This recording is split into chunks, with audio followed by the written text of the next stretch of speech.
Hey everyone and welcome back to another video. In this video, I'm going to show you how to change Costco addresses on the Costco app. Now this video is going to be particularly useful for individuals. Let's say that you just move locations and you want to go ahead and change your local Costco from where you're getting deliveries from. How do you actually go ahead about doing this? Now this video is going to be short, sweet, and simple guys. There's not going to be a lot of steps involved. But in order to do this, what you're first going to do is log on to the Costco app. Next, click on Warehouse on the bottom right hand corner. Now on the upper hand side, you can click on Change, where next is where it says My Warehouse. And then this is where you can enter your city, state, or zip code.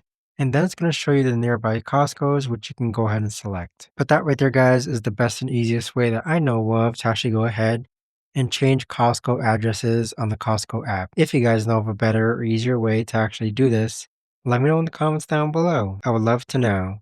Thanks so much for watching, everyone, and I'll see you guys all in the next video.